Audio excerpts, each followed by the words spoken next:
close to our destination. This is 55th and State. Okay, 5521. This would have been the location of Club Delisa. And you can see the perimeters of foundations left in from building to building.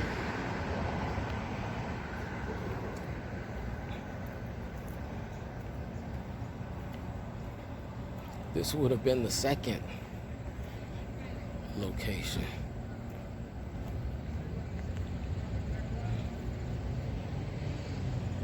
And now it's time for our interview with Mike Delisa. Mike Delisa is the nephew of the owner, same name, Mike Delisa. So this is his nephew that we'll be interviewing. And also, he is an author.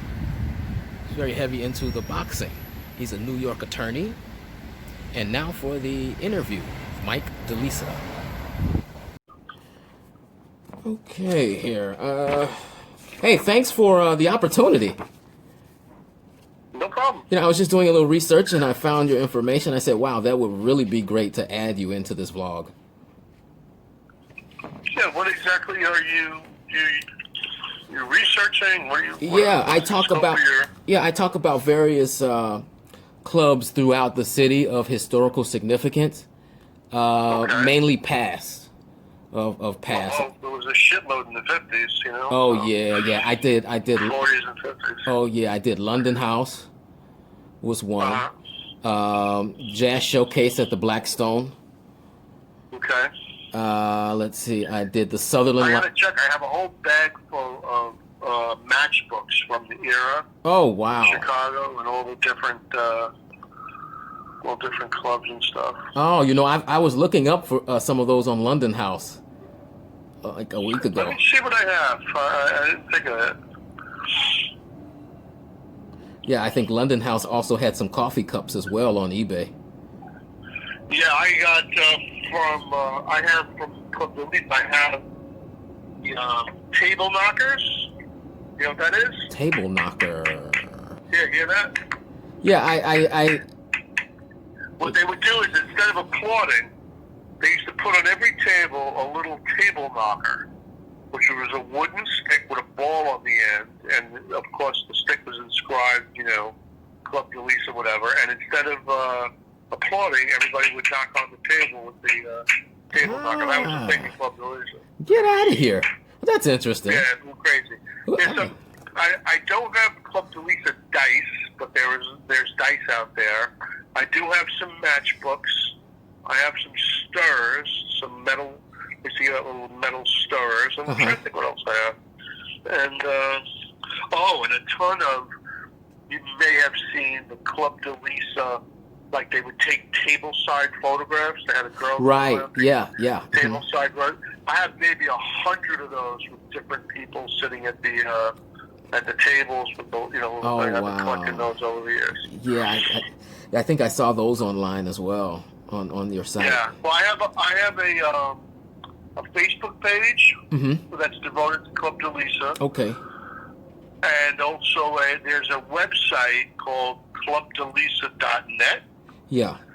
And that is because we're trying to get a little documentary off the ground. Me and a buddy that actually lives in Chicago. Guy by the name of Floyd Webb. He's a great guy.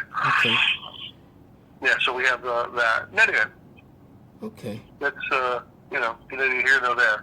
So because I looked at your thing, I guess I didn't go too deep. I saw that you were a musician. Yeah. And you had a blog. And I get it, but you know what? I guess I didn't see the historical stuff. It looked like, but it looked cool. What you're doing? Nice looking website. Oh yeah. I do I write a lot of music, and I usually do a performance with a 10-piece ensemble every year. But that's on hold right now, of course. You don't play a lot of gigs in between, or it's just once a year? I do the solo piano ensembles, this sort of thing. You know, I was the O'Hare pianist for like 8 years. The what? O'Hare pianist for 8 years. If you were flying, really? If you're flying in and out of O'Hare, you would like if you were like at the Bubbles in Terminal 3, Wine Right. Bar or Bodavon in Terminal 1, United C Concourse. Uh-huh. There's a piano sitting out at both of them. Yeah. Yeah. Mhm. I'm aware of that. Yeah. Yeah, that's where, yeah, I played there as well. Wow, that's cool. That's really cool. Then around, wherever there is, I played a little bit I played in New York as well. Uh-huh. Times Square, there's a little place called Don't Tell Mamas. Yes, of course, yeah. Yeah. I Yeah. have some people in my family, my brother-in-law and stuff, who are like writers and stuff, and they did a performance night at Don't Tell Mom a few different times. Mm-hmm. Yeah. And then we went around the corner to we sat in at Birdland. That was pretty cool. Oh wow, Yeah. that's cool. Yeah. Yeah. So, Having said that, I'm tone deaf and don't know anything about music. oh, you're a I boxer. like to listen to it. You know, I'm pretty Okay. familiar with a Okay. lot of stuff. You're a boxer, are you? Yeah, that's how I started. Okay. Okay. But, That's cool.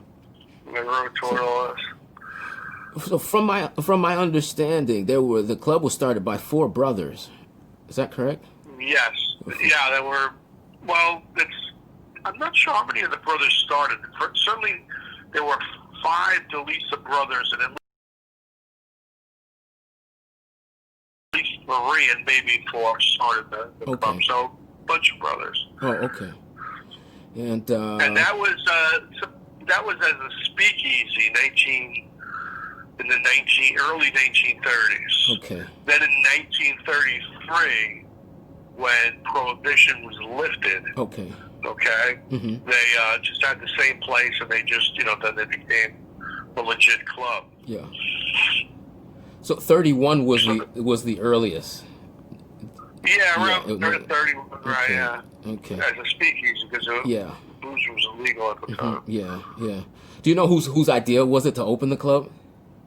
I believe it was Mike Delisa's. Okay. Yeah. Okay. Okay.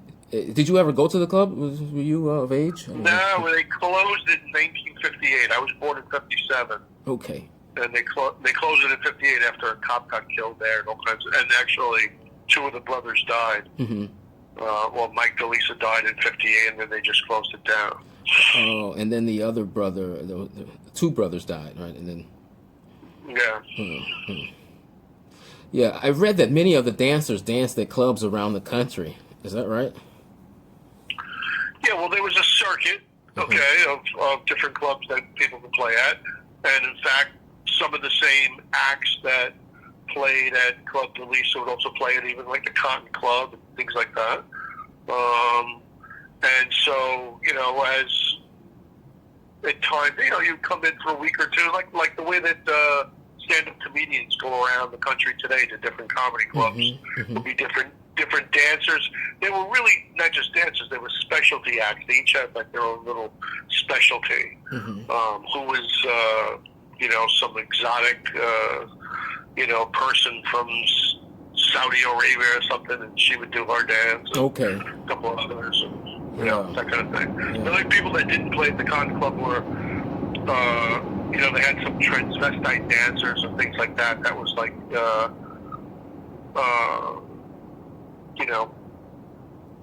that was for like Club Delisa and other clubs, but not in New York. Okay. That didn't go over in New York. It sounds almost vaudeville-ish.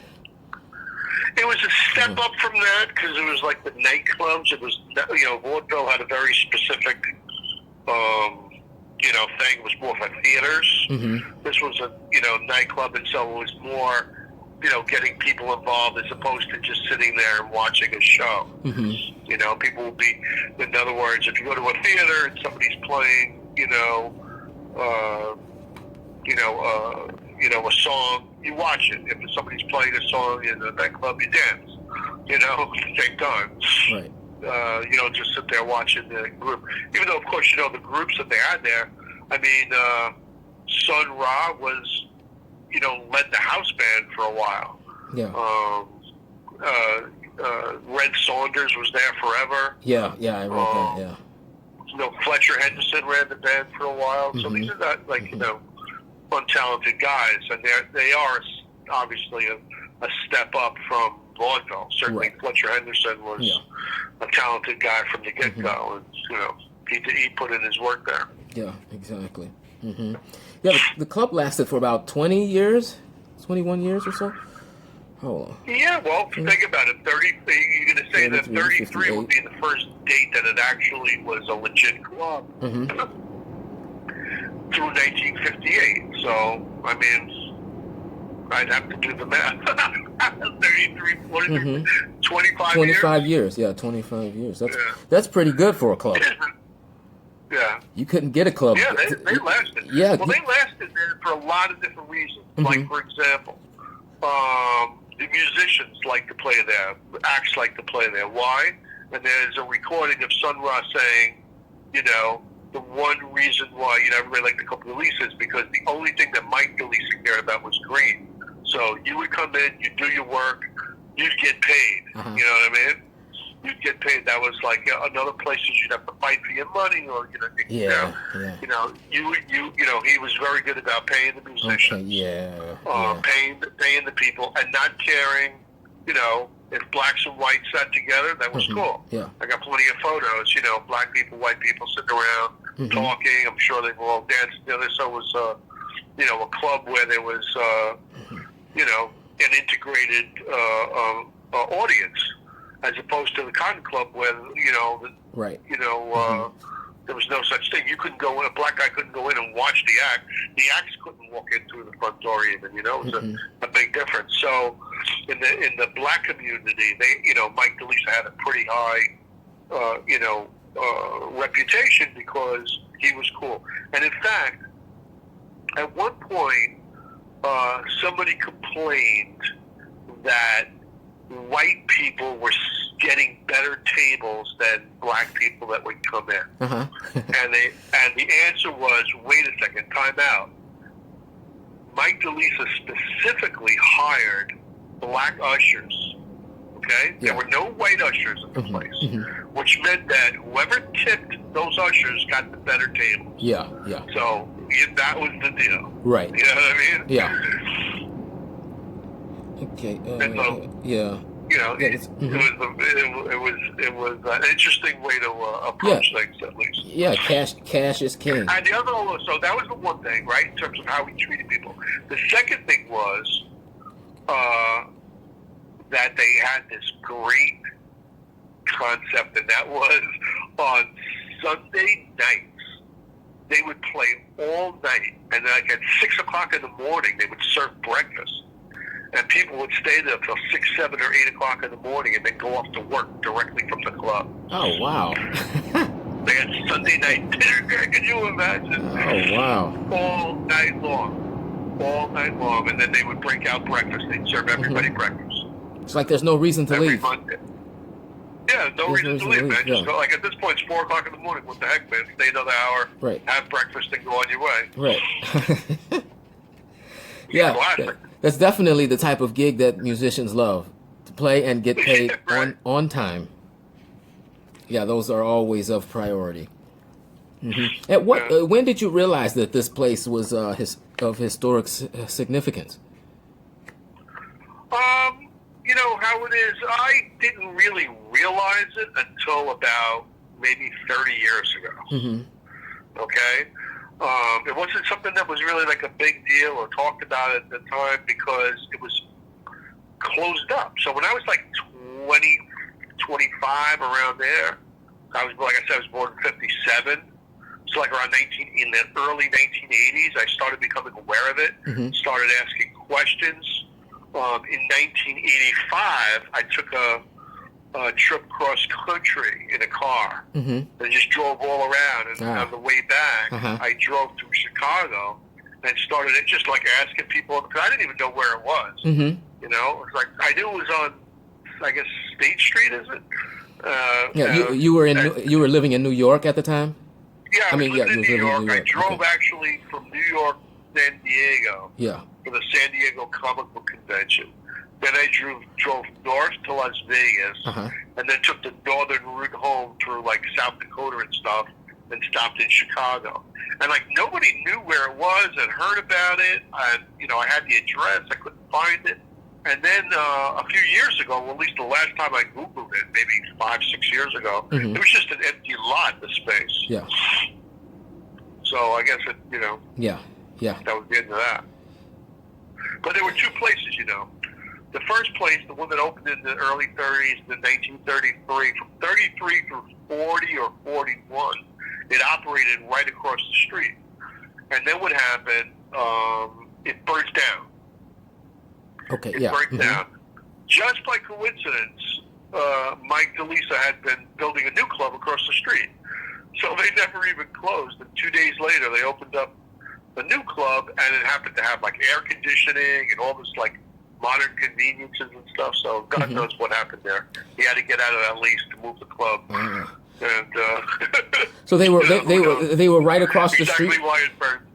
Yeah, like a couple of doors down across the street. Like right over there. Yeah. Okay.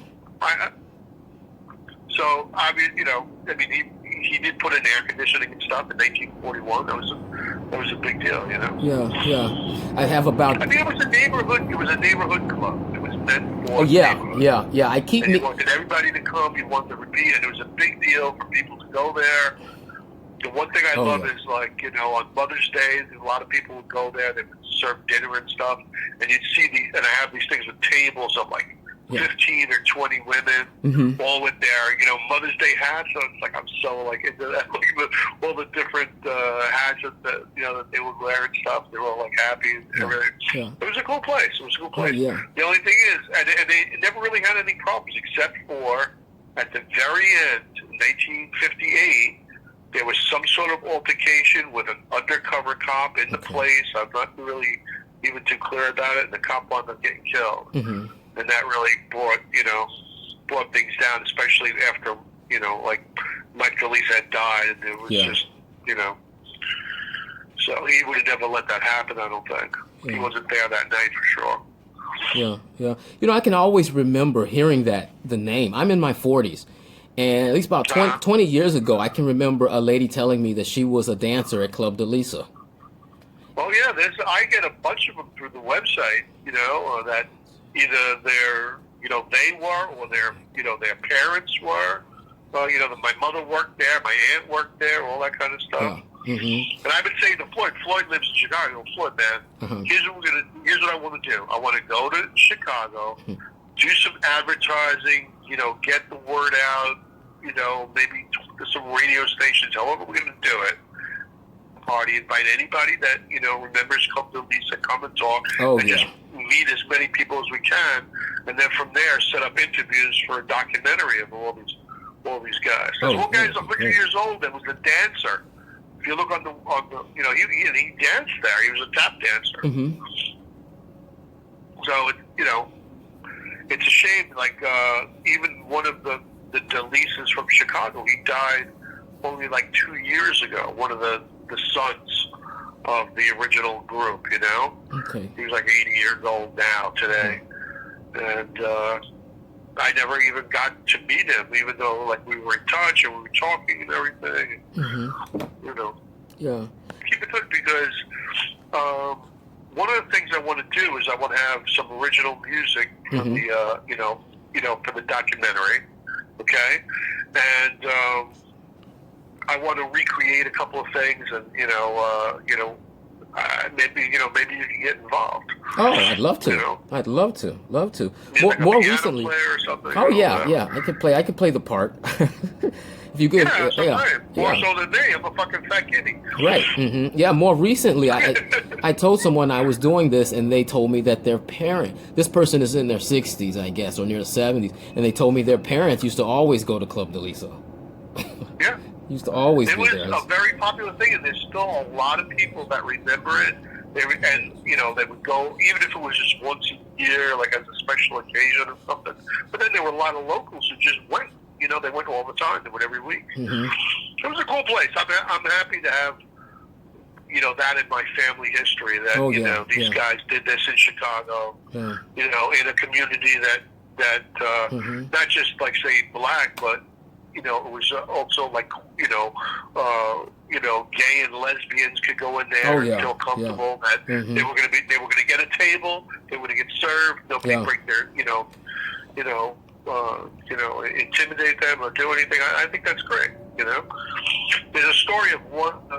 It's so funny. There's a book about a reporter who used to do like the jazz club scene or whatever, and he has a little section in his book about how, I can't remember her name. I think her name was like Violet or something. How one of the dancers, Violet, always used to hit on him, and he knew he could do something with her if he wanted, but he never got the chance, and blah blah blah, and all this other kind of stuff, right?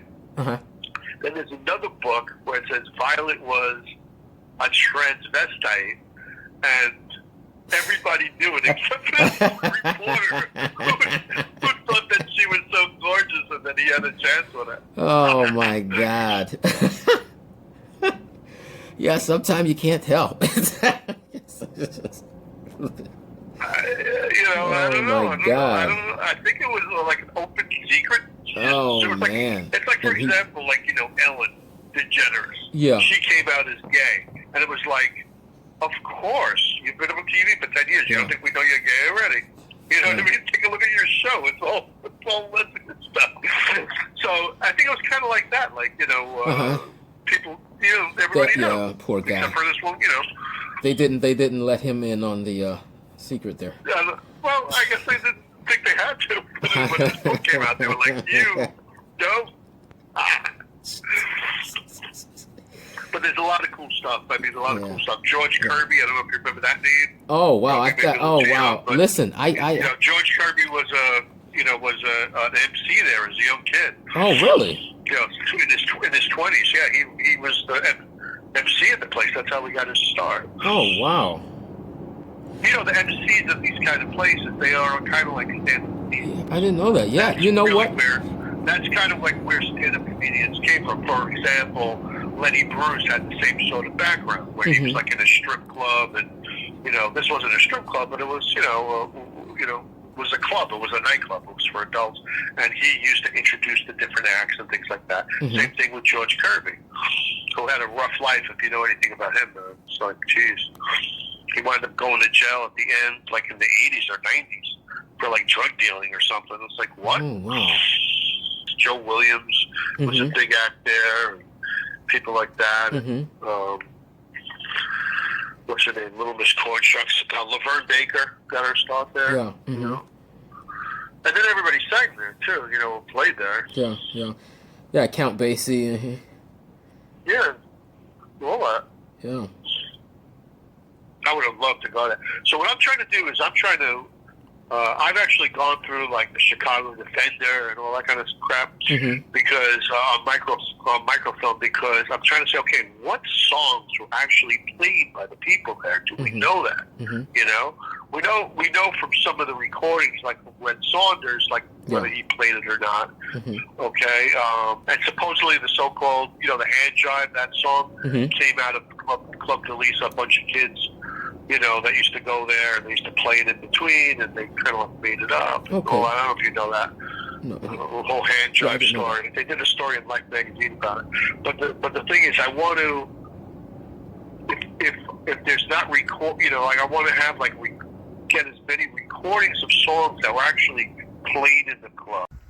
Well, our interview pretty much concluded there, talking about him working on the documentary. That'll be fascinating, because I've heard of this place for so many years.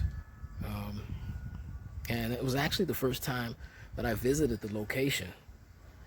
So look for further updates in upcoming vlogs pertaining to Club Delisa. I look forward to that. Thanks for tuning in, and see you next time.